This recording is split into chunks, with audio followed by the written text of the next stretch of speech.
Good morning, everyone. Welcome to today's webinar. Just going to start off with some housekeeping. If you have any questions, please type them in the chat. We're going to have a live Q&A at the end of the presentation. And today's presentation is being recorded, and the link to the recording and the presentation will be emailed to you. And on the next slide, we're going to launch a quick poll.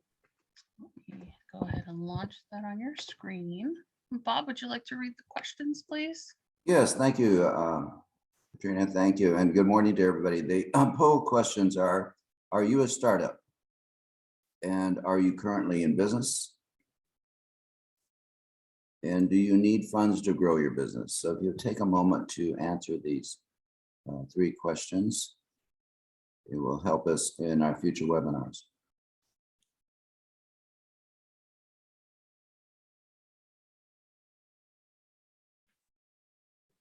Okay, not enough responses on that poll, so let's go ahead and continue.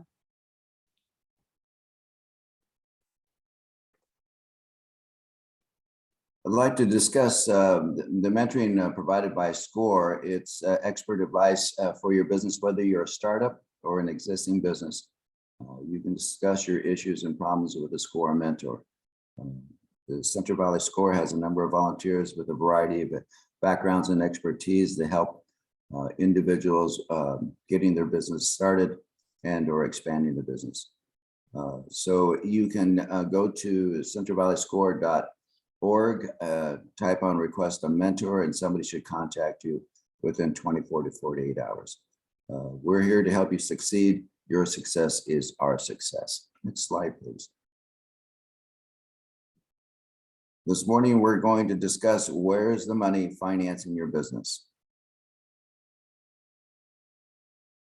I'll hop in then. Thanks, everyone. I'm Gerri Detweiler. I'm education consultant for NAV, and I'll give you a brief synopsis of NAV later, but I have been involved in the credit world for many, many years, worked on the legislation that gave consumers free credit reports back in the day, and more recently have really been focused on helping small business owners in the area of credit and financing. And we're going to cover a lot today. Small business financing is much more complex than consumer financing, where you pretty much have, mortgages, credit cards, personal loans, auto loans, that's student loans, that's about it. You're going to see there's a lot of options for small business owners. It can get complicated and expensive. And so we're going to go over these options. Don't feel overwhelmed. What I want to do is introduce these to you so you can see what they are, see where they may fit as your business grows, and then explore them if they make sense. And ideally explore them with your mentor, because your mentor is there to help you, figure out how to successfully grow your business. And as someone who writes in the small business space, I can't tell you how many times I've told small business owners, connect with your SCORE chapter, because they're a great resource. So I'm very pleased to be a guest today. I also want to mention real quick that we do have a number of handouts that will go with this presentation. So we will have the slides as a PDF handout for you. And then I'm going to give you links to brochures or guides that we've written and published on the SCORE national website, because NAV has been a national sponsor of SCORE. And so those guides will go into the things that we're talking about. So don't feel like you have to take frantic notes. Take notes to help you remember what you think is important, but you'll get a lot of this in the handouts that we have for you. So as we start, and this question could be, we don't have to do it as a poll. We can just do it and in the chat or Q&A, I think chat. And this could be for mentors too. Like, what's the number one challenge you have, or that you see your clients have when it comes to getting financing? I just love to get a feel for sort of what's confusing, overwhelming, or perhaps stopping you from getting the financing your business needs to grow. So if anybody wants to throw that in chat, feel free to do that. And if not, we will get some more answers at the end. All right, well, we'll be sure to save some time for Q&A at the end. So we'll be sure to get your questions answered then. All right, so let's first I want to summarize what lenders are looking for. And I think there's a lot of confusion in this area, at least with the business owners I've talked to. And I've talked to so many over the past 6 years at NAV, and many of them have some misconceptions about how credit and financing works for small businesses. So the number one thing that helps when it comes to getting financing is that your business is making money. Now, that doesn't mean there aren't startup loans out there. We're going to talk about startup financing options, but having strong revenues is really important, especially as you progress to bank loans and more traditional loans. Those revenues help determine what you qualify for. Time in business is also really important. Some lenders will only lend to businesses that are in business for 6 months, 1 year, or even 2 years.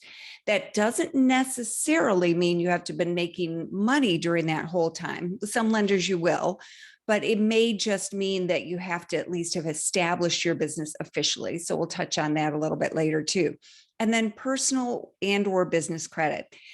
Because NAV, where I have worked for 6 years, was the first and only place really to show business credit information for free.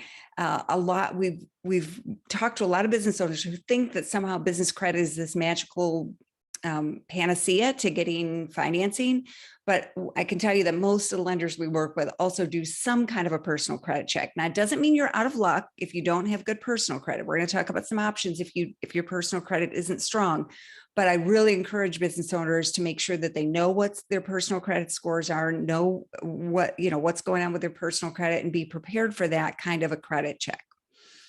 Another thing that's helpful is to know your industry. And I'll tell you why this is important, and then I'll tell you what this means. We had a NAV customer who had a business where he manufactured signs that real estate professionals would put in the front yards of houses that they were selling. And he was having trouble getting some financing. And it turns out that his business was being classified under an industry code that said he was a real estate agent, when in fact his business was sign manufacturing. It wasn't real estate. So when he got his code changed on his credit report, he started getting more offers. So these codes are called the Standard Industrial Classification Code, or SIC code, or the NAICS code, North American Industrial Classification System code. SIC is the old one and NAICS is the newer one, but they're both still in use in some cases. And they often appear on business credit reports.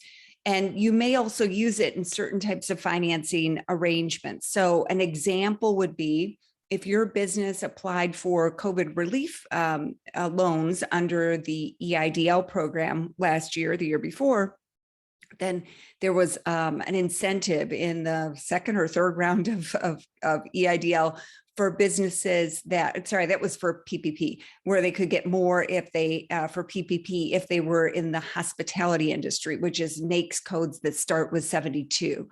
So I bring this up because I want to encourage you, if you're starting your business and you get asked the industry, that you've done a little bit of research to figure out what's appropriate. And also that if you have already started your business and you check your business credit, you make sure that this code is accurate. I have had an S corporation for some 20 years now, and my code was wrong. And so it meant some lenders and other service providers didn't even want to talk to me because I was being classified in an industry that's considered high risk, which is credit counseling, which I don't do. So just make sure that you check this and make sure it's accurate. And by the way, if you aren't sure, if you go to the census website, and this should be in your resources, but if you go to census.gov/NAICS, they will actually answer your questions. So if you narrow it down and then you email them, they'll tell you what code is most appropriate for your business. So that's helpful. Oh, that's also, by the way, that code is also essential if you're going to apply for SBA funding, because it ties into the small business size standards that the SBA uses to determine if your business qualifies as a small business. So that's also important there. Now, there are a few foundational steps that I recommend before you try to get financing, and they don't necessarily impact your credit directly, but they're really important. And one is to absolutely open and use a business bank account. Now, if you have an incorporated business, if you're an LLC, if you're an S Corp, C Corp, you absolutely must use a business bank account. There's no question. Otherwise, you could be at risk of what's called piercing the corporate veil, where you could be held personally liable for the debts and other activities of your business. But even if you're operating as a sole proprietorship, I highly recommend you get a business bank account. Many lenders will want to see business bank statements or even link to your business bank account to analyze your business revenues in order to qualify you for financing. And if you're doing that with a personal account, you're going to have a very, very difficult time. Fortunately, it's a lot easier. You can certainly check locally, but it's a lot easier now to get a business bank account with no minimum deposit requirements. If, for example, you're just starting up, because there's lots of new banks that have come to serve this market, the independent contractor, freelancer, startup business market. So if that's a hurdle, if you're worried about a minimum balance, trust me, you can find banks that aren't going to require that. It's also very helpful to make sure that you establish your time in business officially. So if you form an LLC or a corporation, when you file with your state, that's going to be, you can use that as your official start date of your business. But if you don't, if you operate as a sole proprietor, then I would recommend you either get a business license or file a fictitious name with your state. So that's usually called a doing business as, or DBA. Get an employer identification number, EIN, which is the equivalent of your social security number from the IRS. You may or may not have to do that, but you certainly can do that. And then consider getting business licenses if required. Those kinds of steps, any one of those steps could be used to officially start your business start date, and keep a record of that somewhere. Keep a running file and note what that date is, because as someone who doesn't have an official corporation, it's easy to lose track of that. But then if you go to apply for credit, you can say, hey, I started my business in September of 2019. That's going to put some time under your belt. That's helpful for certain lenders. And then I would really urge you to check your business and personal credit before you seek financing, so you know what's on there. Lenders are going to check it. You need to do the same. I will note that many lenders, not all, but many lenders, if the business has multiple owners, so anyone who owns more than usually 20% of the business, they will often require a credit check on each of those principals. So if you're going into partnership with someone else in a business, you really want to talk about your credit. I know it's not a comfortable conversation, but bankers will tell you that sometimes kills the deal, where one partner hasn't disclosed that they have bad credit, and then they go to apply for financing and it gets turned down. So you want to have that conversation. Now, most business owners that I talk to really want a bank loan, right? So they want a small business loan from their bank. And if you can get one, you should, because this is probably going to be the best financing you can get. Could be credit unions, community banks as well that offer these small business loans, but they're usually going to be very predictable terms, good interest rates, and that's because they have pretty high standards. So they're going to carefully, evaluate your application. In addition, some banks are approved by the SBA, by the U.S. Small Business Administration, to make SBA loans.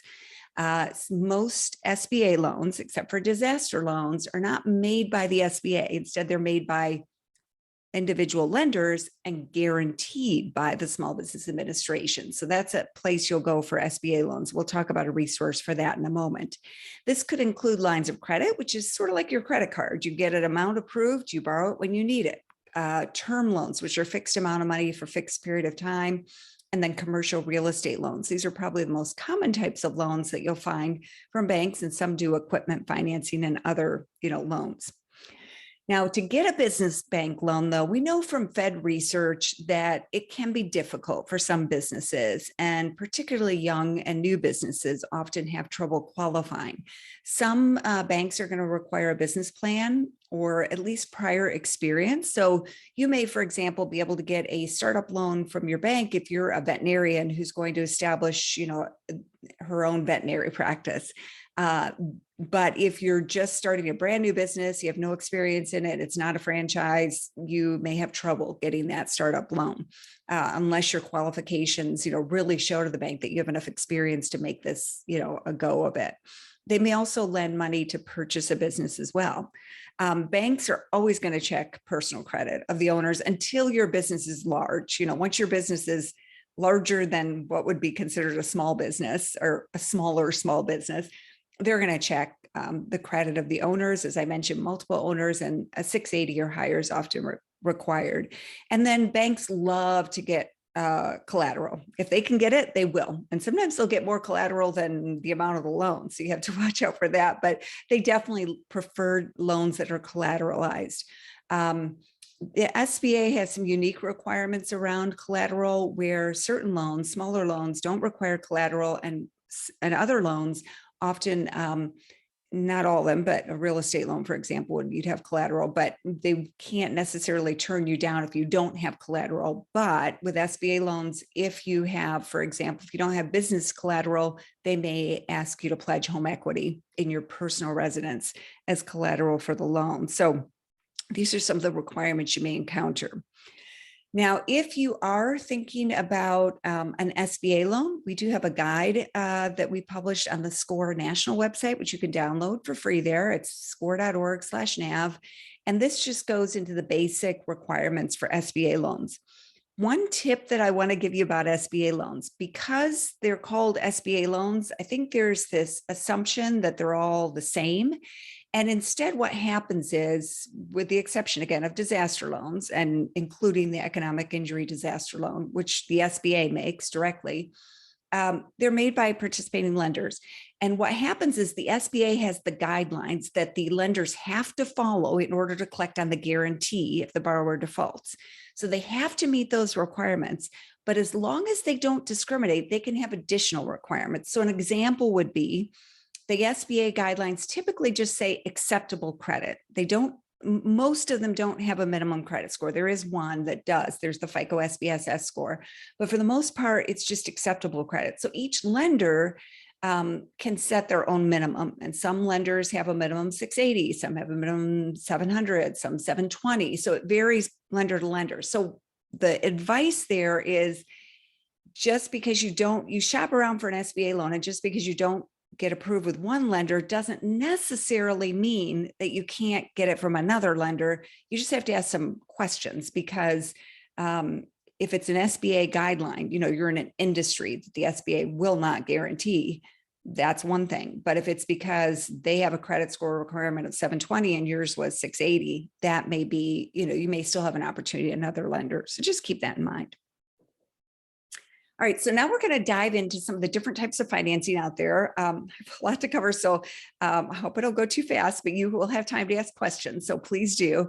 And I just want to give you, again, an idea of what's out there so you can be prepared. Now, lines of credit are the most popular type of financing among small businesses. The Federal Reserve research shows this.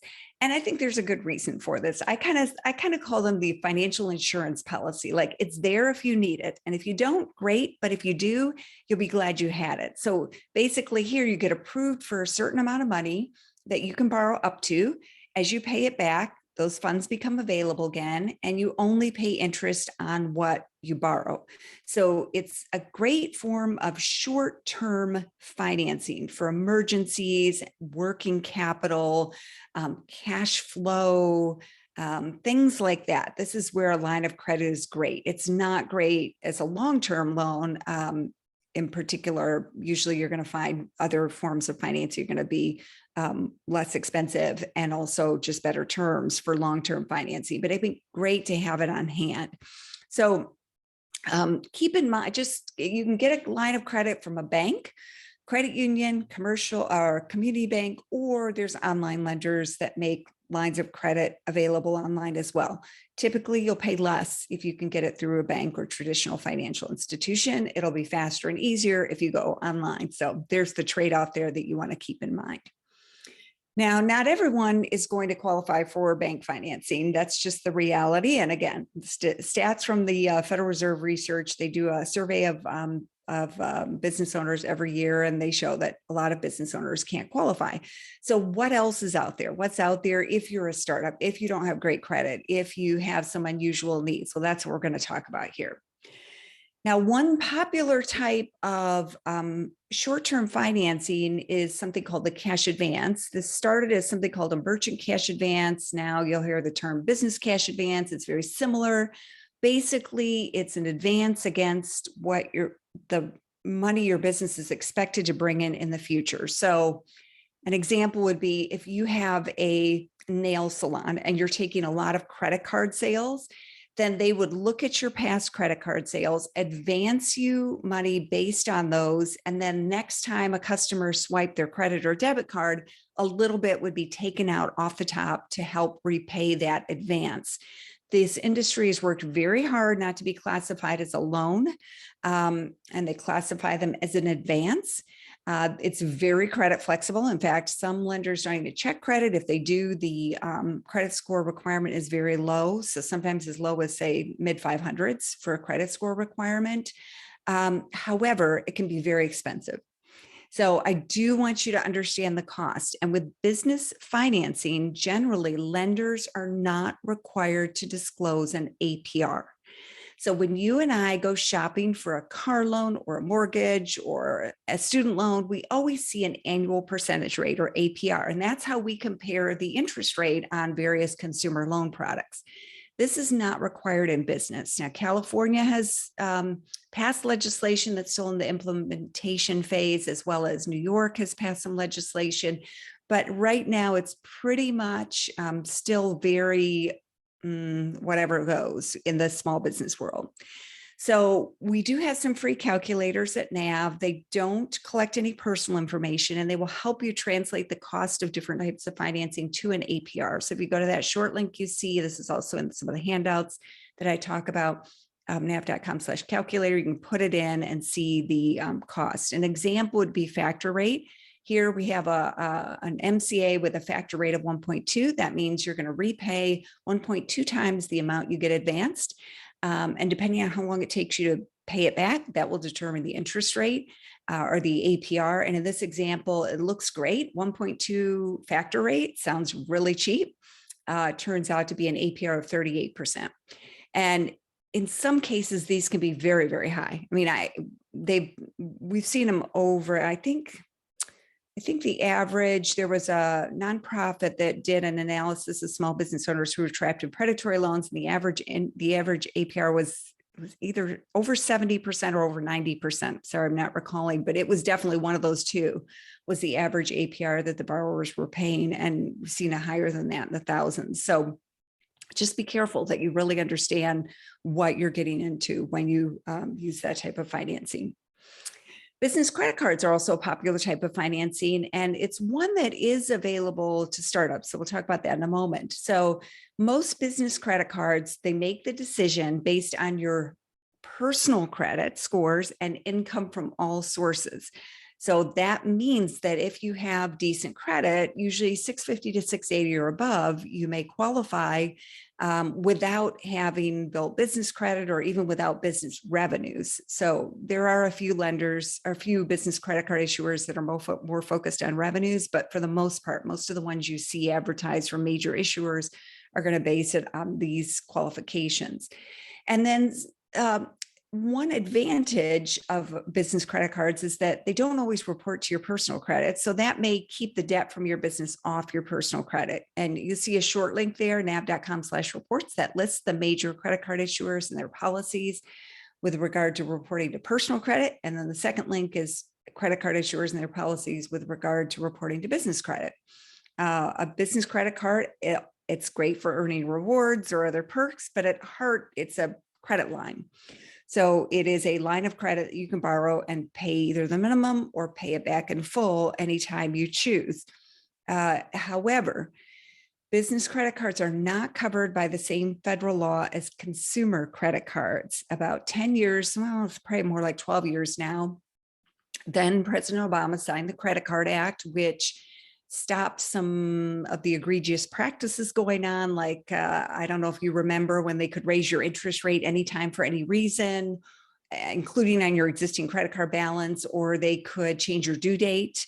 And then if you miss the payment, charge you a late fee and raise your interest rate. There was all kinds of really crazy stuff going on in the credit card industry. And that law stopped those practices, but it only applies to consumers. So for businesses, and I'll get to your question in just a second, for businesses, the one thing to understand is that most business credit card issuers reserve the right to raise your interest rate if you're late with a payment. So make sure that you set up auto pay on your business credit card. So as long as you make the minimum payment, you're fine. But if you don't make that minimum payment, you could miss the payment by a day and your interest rate could go up. And I saw we had a raise hand from Jacqueline. If you want to ask a question or put it in the chat.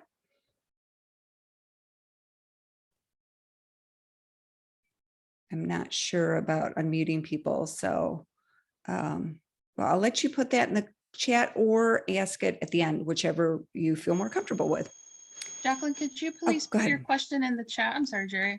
Please Go put your ahead. question in the chat, and then we'll go ahead and get to the questions at the end of the presentation. So that way we don't interrupt your flow, Gerri. Okay, sounds good. Thank you.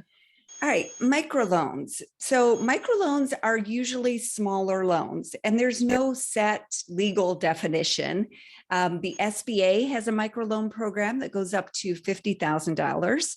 And there are some organizations that go up to $250,000 or more for what would be considered a microloan program.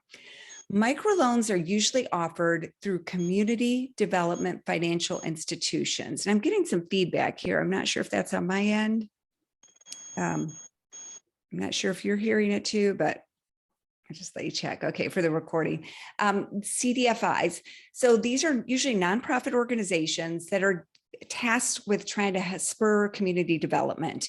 And they will often offer loans to underserved borrowers. So they could be women-owned businesses, minority-owned businesses, veteran-owned businesses, rural businesses, etc. The SBA, as I mentioned, also has a microloan program that goes up to $50,000. And there is an organization called Kiva, which you have, if you haven't heard of Kiva, you may want to check them out if you need a small amount of money. Kiva.org, they loan up to $15,000 to businesses in the US, 0%, zero fees. You do have to pay it back, but there's no interest charge and no fees for that loan. And they are funded by philanthropic individuals who just want to help small businesses be successful. It's sort of a combination of crowdfunding and microlending. So that's something you might want to check out. Axion has offices all across the country. And then I always encourage business owners to check with your SCORE mentor. They may be aware of microlenders in your area. The challenge with microloans is that these are small organizations. They're not out there with big marketing budgets. So they're not the ones who are calling business owners day in and day out or sending them, mail, offering them financing every day. So you have to search a little bit to find them. But if you can, they're often excellent forms of financing. The interest rates are very favorable. It should be under 10% these days, which is good for an unsecured loan. So microloans are one that I would encourage you to check out if you need a smaller amount of money. Another type of credit that business owners often overlook is vendor or supplier credit. You might have heard the term trade lines. These often get reported on business credit as a trade line, which just is another fancy name for account on a credit report. But vendor terms, really, this is one of the most, can be one of those favorable types of financing if your business qualifies. I have the cover of a book that I really enjoyed, Pancakes in Paris there. It's a true story of Craig Carlson, who, oh gosh, I think more than a decade ago, decided to open the first all-day breakfast diner in Paris. And he went through all kinds of challenges raising money. And then when he got there, he ran into all kinds of financial hurdles he describes in the book. And at one point, he said the only reason he was able to open was because he was able to get vendor financing. So the companies that, the places that he bought his coffee and his bacon and his eggs and his wine, because you have wine at an all-day breakfast diner in Paris, they all allowed him to get what he needed, make the food, serve it, and pay out of cash flow. So this is what we're talking about in supplier credit, and it can be all types of businesses. NAV's co-founder, Levi King, his first business was sign manufacturing, and he said vendor credit was the first type of financing he got. It was crucial to his cash flow because He was installing big signs, and now he didn't have to lay out the money up front for the cement and the steel and the plastic and all of that. He could pay for that later after he installed the sign and got paid by his clients. So here you're looking for, businesses that you do business with that you may be able to get things on credit. And so your suppliers, you can just simply ask them, do you offer, payment terms? And do you have a credit application? And if they do, often they don't charge interest. Very typically, they don't check personal credit. They may check business credit in particular because they don't want to see any red flags. And some of them can help build business credit. So if you don't know where to start and you're interested in vendor credit to help build business credit, you can go to that short link there, nav.com/vendors. We have an article that has a list of vendors that are easy to qualify for. They don't check personal credit and they report to business credit agencies to help you build business credit. So this is another type of financing. Another type of financing that I love is crowdfunding. Crowdfunding's been on fire lately. Lots and lots of businesses have been using it. And well, let's just go to the chat for a second. What crowdfunding platforms are you familiar with? Go ahead and put it in the chat. What types of crowdfunding you may be familiar with.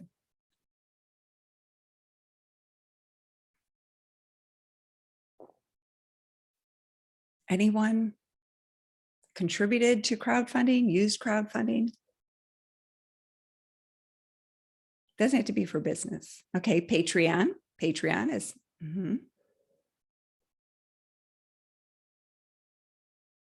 Indiegogo. Yep, Indiegogo is a big platform for Facebook. Actually, does have some crowdfunding now. Yep. They didn't traditionally. So some of the most well-known players in the crowdfunding space are Kickstarter. They're one of the originals. They just had the biggest Kickstarter campaign, broke the record. It was for an author, science fiction author, who's releasing new books and decided to maintain control. I can't remember how many millions of dollars it was, but I just saw that announcement last week. Then you have GoFundMe for donation-based crowdfunding. But there's actually four main types of crowdfunding. Rewards, which is like Kickstarter or Indiegogo, where you offer a reward, usually physical product, but it doesn't have to be. It could be something else.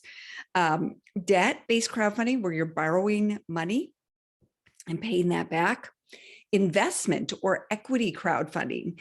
The limits for this type of crowdfunding recently were raised, and you can now raise up to $5 million on an approved platform for investors in your business. And there's a variety of ways this can be structured. It can be structured a convertible note, as shares, as pre-shares, as debt. There's a variety of options there, but it does allow businesses to raise up to $5 million.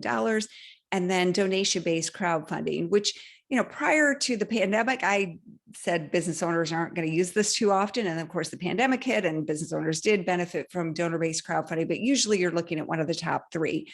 There's just so many benefits to crowdfunding beyond the money that you may be able to get.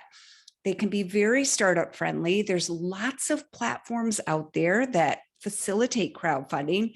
Very, very rarely do they check your personal credit. Is very rare. They're generally very cost effective. There will be costs associated with it, but it's usually quite cost effective in the long run. However, there's lots of campaigns that don't fund or don't fully fund. And so you have to go into this really planning to take it seriously. And the way I view it, it's like your version of pitching to investors, and doesn't mean, it has to be the same pitch you'd give to a VC, or venture capitalist, but it has to be something that's really going to capture people's attention. And another thing to keep in mind is that most successful crowdfunding campaigns are at least going to be seeded by your friends, families, and connections. So if your business has some way to get in touch with people who love what you're doing, it could be your email list. That's number one, because you control it, but it could be a Facebook page, could be your Instagram account or TikTok account. Having some way to get people to your campaign to back it is really, really key. So I really encourage you to make sure that you're focused on that. There is a free cheat sheet at crowdfundbetter.com. And I'm not affiliated with them. I just like the information that they have. And this will give you all the platforms and what they're focused on, and help you sort of figure out what platform might be right for your business. And she also has a course on crowdfunding there that's, I think it's like $10 or $15. It's really, really good. So I would highly recommend you check that resource out if you're thinking about crowdfunding. Oh, and while we're at that, real quick, if you were thinking about getting money from friends and family, think about having them seed your crowdfund campaign, because that could be a way for them to feel more confident that you're taking it seriously as, as a loan or investment, and also can get the buzz going, because your campaign is getting funded. So that's another tip to keep in mind. Retirement funds are also one of the ways that people fund their businesses. Be very, very careful. There can be tax implications if you take money out of your retirement to pay for your business. You may be able to borrow against a 401k or a 403b plan if you have one, but you cannot borrow against an IRA. And there's also a plan called the Rob's plan, where you roll money into a C Corp that then funds the business. In my most recent book, Finance Your Own Business, I wrote it with an attorney, Garrett Sutton. He doesn't like this. He just feels it's too fraught with problems. And there was an IRS study probably 10 years ago where they found that a lot of businesses failed with a Rob's plan to fund their business. But one of our main concerns is just that we already have a retirement crisis in America. And then if you're using your retirement then to fund a business, that makes it that much more risky. Where it tends to be more successful is when someone is purchasing a franchise, because they have a business that's kind of has a track record. And hopefully if you've checked out the franchise and the franchise is legitimate, then you have a template for your business. And then using the retirement funds tends to be more successful for those type of plans. But just make sure you're careful and talk to a tax advisor. Please do not do anything about, pulling money out of your retirement or rolling it over without getting your own independent advice. Equipment loans and leases, I want to mention real quick, whether your business needs laptops or, I don't know, what do you call them? Where you chop up the wood for landscaping business. The word is escaping me, but whether you need some heavy equipment or some light equipment like office equipment, you may be able to use equipment loans and leases.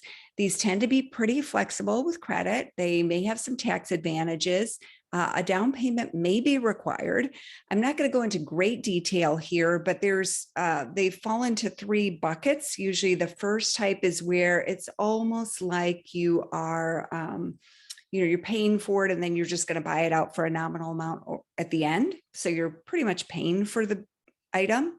The other one, the operating or true or fair market value lease, is more like a rental. And at the end, you're going to have to pay more, sort of like your car lease, right? You're going to have to either buy it or trade it in for something else.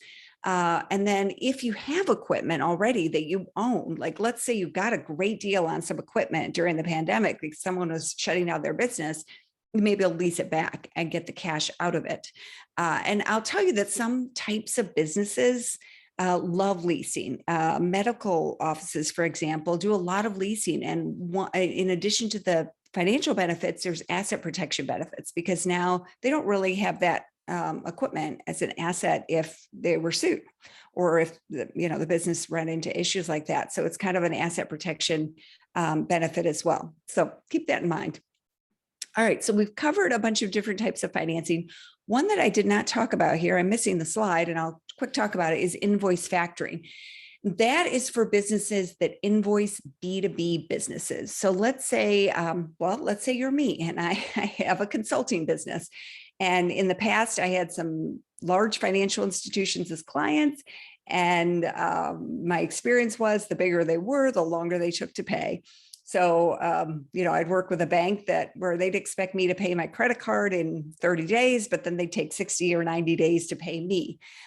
This allows you to get money from those invoices more quickly. And so they'll advance you most of the invoice and then either collect on your behalf or take it from your bank account when you get paid. There's a couple of different arrangements that where the way this can work.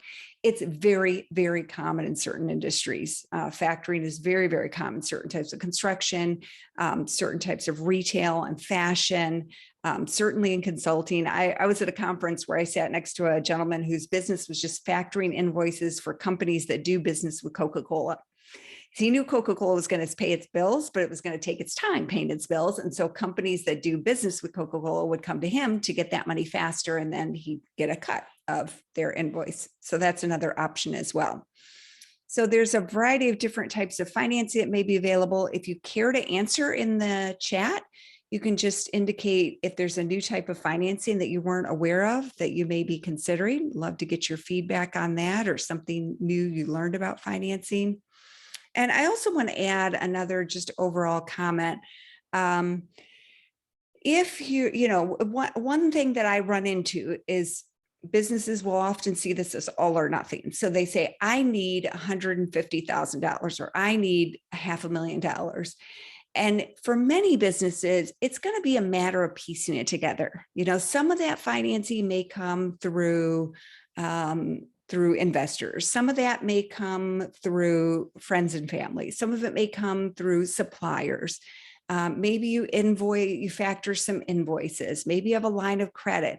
A lot of times you don't get one lump sum for everything you need from one source, but you kind of put it together and do the best you can. And that can be successful for businesses. So don't rule that out as you're looking at these, financing options. So let's see, do we have any questions or feedback about the different types of financing that we've talked to before we go to questions? Feel free to throw them in there, the chat. All right, well, let's keep moving then. So let me give you a couple of resources.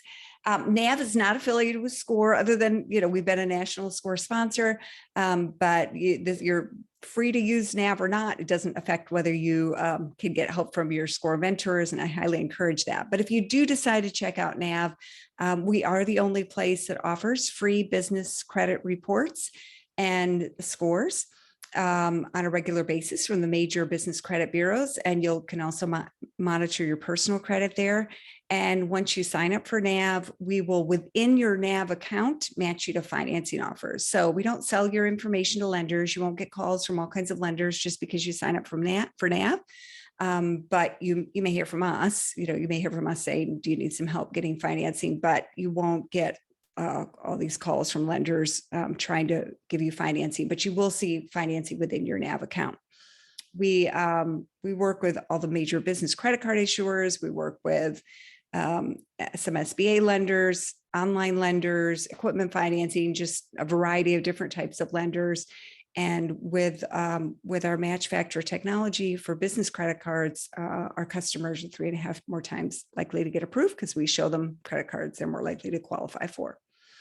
And then we have a lot of resources that hopefully will help you as you navigate this process. So these are all on the SCORE website. So you can go to score.org/NAV to download these. We have our Where's the Money guide, which talks about the types of finance we talked about today. We have our SBA loans e-guide. There's a presentation on grants. So if you're interested in a small business grant, we did a webinar on finding and getting small business grants. It was record live attendance for SCORE webinars last year. I think about 3,500 people attended live, so that may be useful to you as well. There's just a variety of resources there. And speaking of grants, NAV does offer a quarterly $10,000 small business grant. This winner, she has an equestrian business in Texas, and she was referred by her SCORE mentor to the grant. You don't have to be referred by your SCORE mentor, but that may be something to check out and may be worthwhile for you to experiment, especially if you're thinking about applying for grants, because it's pretty easy one to apply for, and it can kind of give you the feel of how to prepare and compete for a grant if that's something your business is interested in. So it's certainly the most fun thing that we do at NAV is giving away money when we can. All right, that's my portion of the presentation. So I will let us go to other resources. Tom, you want to take it over there? I got it. Thank you, Peter. Oh, thank you so much, Gerri, for this valuable information. You know, those of us who do mentoring for SCORE, we wake up in the morning thinking about where can we find great resources for our clients, and you've given us a lot of that. I know we have some questions in the queue, but I just want everyone to know that SCORE has some resources that are listed here on your program. You'll receive a PDF of this presentation that you will be able to use these as live links. Of course, if you go to score.org, if you forget everything else, you can find where to volunteer, where to request a mentor here, information about our programs, our workshops, our library. It's a one-stop shop, but you will have these links that you can use to go to the specific places. So please, if you've been sitting on a question that you haven't asked yet, put it in the box while you answer the poll. So here's our closing poll. While you think about your questions that Gerri is happy to answer, the questions are, was today's webinar what you expected? That can also cover it exceeded what you expected. Would you recommend SCORE to a friend? And will you give us a like on Facebook? We'd love it if you'd give us a like on Facebook. That will help spread the message of what we can do for you. And then I also just want to reiterate, while you're answering the poll, please consider for your own well-being, requesting a mentor. We would love to help you process the information that you have received today. Process it, implement it, create a plan for implementing it. One of the things that you're going to need when you start asking for money is a really sound and compelling business plan. And that's another thing we wake up in the morning wanting to help you with.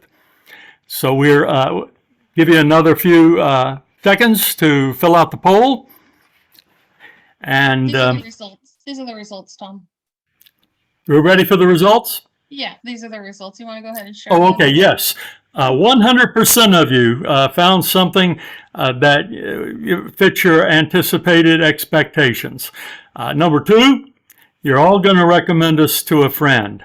And 83% of you are going to like us on Facebook. And I'm just guessing that whoever's not going to probably doesn't have access to Facebook. So let's get on to the questions. And in the beginning, Gerri, you asked us to contribute challenges that people have in the beginning. And I think you probably addressed the one I put up. Jackie said that one problem is the person who has not done and does not know how to do financial projections. And I believe you would probably have some wisdom for us on that. Yeah, so there I have two recommendations. One is the first one that we talked about, which is making sure that you're using a business bank account and you're using it just for business. And then along with that, that you have a system for your bookkeeping. So whether that's hiring a bookkeeping or talking to your SCORE chapter about, I assume you have some help with QuickBooks to get people started with QuickBooks, then at least you have that up to date. And then your accounting professional can probably help show you or help you prepare what they need. There's also some really good tools available, such as Live Plan, that can do some terrific assistance with this kind of projection. And then your SCORE mentor. That's the beauty of working with your SCORE mentor, right? Is they're going to help you figure this out. And even if they can't do it for them, they're going to help you figure out how to get it done so that you're ready with those projections. And that ties into one of the most common questions I get about financing, which is, how much do you need? And people say, I don't know, how much can I get, right? You don't want to be doing that. You want to be able to specifically say, here's what I need and here's why I need it. And that alone will help you narrow down your financing choices. Not being specific is not going to impress a lender very much, is it? Mm-hmm. Yeah. And Jackie has a follow-up question to that. How focused are lenders on having financial projections? But I think the second part is, for how many years? Yeah, so if it's a bank or financial institution, which is the one that, so the online lenders are typically going to be revenue based. They're going to analyze your past bank account activity to decide how much to lend you. It's the banks and the SBA lenders that are going to look at projections, right? So your more traditional financing is going to look at that. The other types that I talked about, pretty much, they're not going to look at projections. They're not going to ask for that. So, so 2 years is a very common requirement. So 2 years of business bank statements and business tax returns.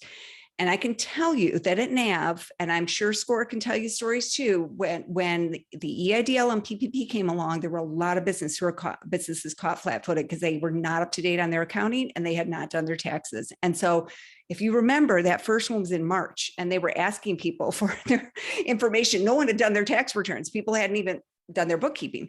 So Right. having this just up to date is so helpful, but most bank lenders are going to look at 2 years. Now, the other thing you can think about, depending on your business, is crowdfunding. And crowdfunding, it depends on what you're going for. If you're looking for $2 million in investors, yes, you're going to need projections. You're going to need a business plan. If you're looking for a $10,000 Kiva loan, you are not going to need, projections as much as you're going to need a compelling use of funds, how you're going to use this business to grow. So it really depends on the type of financing. Is that a pretty typical range, around $10,000 with Kiva? Yes, they raised it to 15,000 during the pandemic for U.S. businesses. I should double check that it's still at 15,000, but they used to max out at 10,000, and I think they max out now at 15,000 for U.S. based businesses. It might be back to 10 though. Yep. Another question about Kiva, because I just texted two of my clients while we were talking to check it out, who need microloans. Yeah. Is there some sort of listing that they do on their website that says these are the kinds of businesses or typical businesses or actual businesses we have funded and ideas? Oh, yeah. You can search for businesses that got funded. Yes. Yes. Excellent. So any of the, whether I'm talking about Kiva or crowdfunding, I'd encourage you to spend some time on some of those platforms. Get that cheat sheet that I mentioned. Look at the platforms that you think might be a fit and look at what's gotten funded. That's a great way for you to see what I'm telling you. I wrote an article once and I researched businesses that sold and got crowdfunding for cat ladders, like ladders for your cat. And there were multiple ones. So there's all kinds of interesting businesses. You can put that in a document and word search it. And I've invited people to do that who are working on Patreon, if I can just throw this in. There was a great document. We have another question for Gerri. I had to file a chapter 13 during the pandemic. Is there a chance I can get some financing to keep my business open? Is your business still in the chapter 13? Is it still, it's not discharged? Yes, it's still active. I am not aware of it, but I'll put my email in the chat. Email me and I'll ask. I am not aware of financing for a business in an active chapter 13 because, well, at a minimum, it'd have to have the trustee's approval. So I don't know the answer, but I'm not aware of it, but I'll check it out. Jay, there was another question. This is from Shane. I've not looked up my NAICS code, but this is a long one, but I would be close 711294 indoor golf. I'm at the start of investor stage. I have a 73-page business plan along 5-year forecast with P&L cash flow. I was considering an SBA loan for a portion, roughly $120K or $1 million. That's quite a range. I'm wondering what roadblocks I would run into with SBA. I would ultimately apply for $600K, having $400K in the bank from investors. Yeah, so the main thing with SBA is you have to qualify as a small business, which since you're starting, it sounds like you would. You're not in a prohibited industry. They are going to check credit. They're going to want a good credit score. The main thing you're going to have the challenge with is because it's a startup, unless you're acquiring an existing indoor golf business, it's going to be because you're a startup. So you're going to have a you're going to have to find a lender that makes SBA loans to startups in the amount that you want. So that's going to be your biggest challenge. And it's not always easy to find that. Good credit, again, will be required. So I would, one thing you can do, I don't think it's the most elegant technology, but SBA does have something called SBA Lender Match, where you can just put in what you're looking for and lenders can reach out to you if they think they might be able to help you. And then I'm just not clear because you're looking at 600K. The loan amounts you're talking about are very, very different, but I also have published on the NAV website the list of the top SBA lenders. If you go to SBA and nav.com, I think it's just SBA loans. Just type in nav.com/SBA loans. You'll see it. And you could check out those top lenders, and that may be a good starting place for your business. Okay, so is SCORE only in California? No, SCORE is a national organization. How about NAV? Is NAV in, obviously Yep, we're we're in national. Florida and you're in Yep, Florida. only in the US, but yes, we are national. Lisa, you get a mentor by going score.org, and is it find-a-mentor?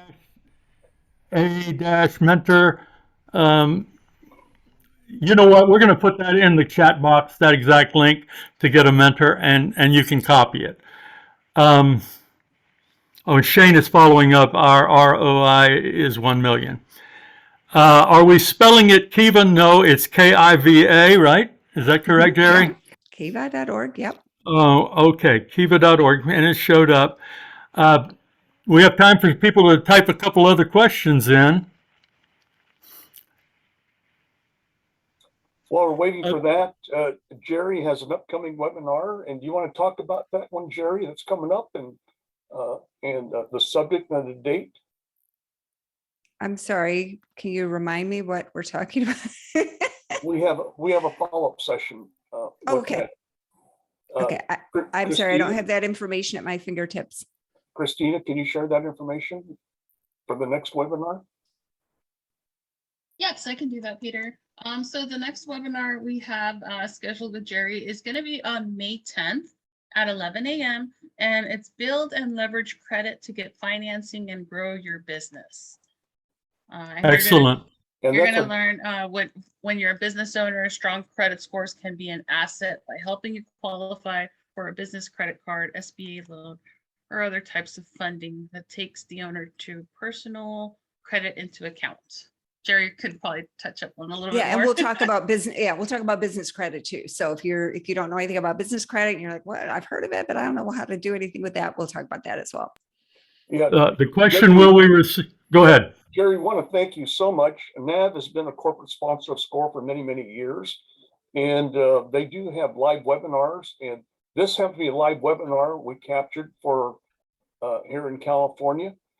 The presentation and the recording will be sent to everybody because, like Gerri said, we covered a lot of information, and you're going to want to watch this over and over again on there. And as you have more questions, please seek out a SCORE mentor and be happy to answer those for you or help you try to answer those for you. But more importantly, Gerri, want to thank you so much for making time out of your busy schedule, I know. Thank you. And we look forward to that. Everyone on this call will receive a flyer on the next webinar we'll be doing with NAV. And if we don't have, do we have any more questions in the queue there, Tom? Question, Yes, Peter. Peter, we have one. Can I get funding for online franchises? Yeah, franchises financing is a very big thing. It's not a specialty at NAV, but there are a lot of lenders who will do franchises, and I don't know what type of franchise it is. It's just really going to depend on the success of the franchise. What will be available to you? Yes. Well, thank you so much, Gerri. Just a closing statement here. Financing should not be an obstacle for today's small business. If an institutional lender can't provide financing for you, people like NAV is there to help us, crowdfunding, but there's many resources out there. So funding should not be an obstacle if you have a proper business plan and financial projections. And a SCORE mentor can certainly help you do that. So thank you so much, Gerri, for taking time out of your day. And we'll be talking to you soon. Have a great Thanks, day. everyone. Thank you, everybody. Thank you, everyone. SCORE volunteers, can you please stay on?